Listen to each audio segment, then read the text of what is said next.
Nous allons voir dans cette vidéo ce qu'est une équation produit nul, et découvrir la propriété fondamentale qui se cache derrière. Un produit nul, si on décrypte un petit peu, ça veut dire qu'on a la multiplication de deux nombres, appelons-les machin et truc. Donc ça c'est un produit, machin fois truc, nul, ça veut dire qu'il est égal à 0. Donc une équation produit nul va être une équation qui va être bâtie sur ce schéma-là. Un machin fois un truc est égal à 0. La question va être de dire maintenant qu'est-ce qu'on peut en dire de ce schéma-là lorsqu'on a un produit, machin fois truc, qui est égal à 0.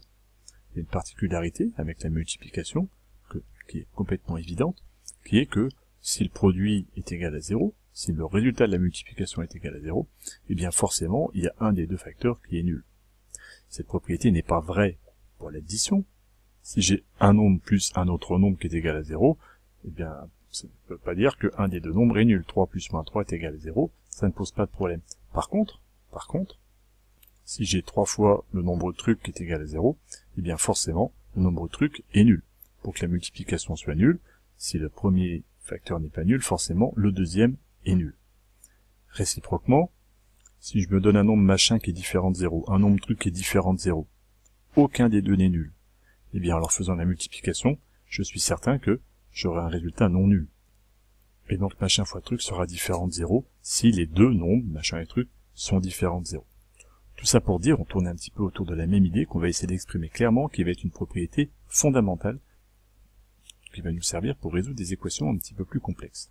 Cette propriété, la voici, elle me dit que si un produit est nul, alors au moins un de ses facteurs est nul.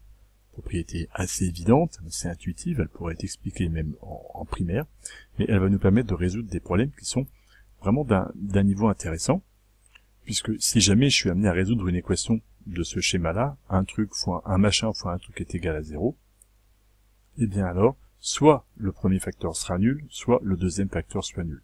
Et d'un schéma comme ça, avec une expression ici qui pourrait être assez complexe, avec un produit qui pourrait être assez dur à développer ou qui nous donnerait des choses un petit peu complexes, on va pouvoir casser cette grande équation en deux petites équations. À partir du moment où on a un produit nul, eh bien, forcément, ça veut dire que soit le premier facteur, soit le deuxième facteur, au moins un des deux, est nul. C'est ce que nous allons voir dans une prochaine vidéo avec une application concrète.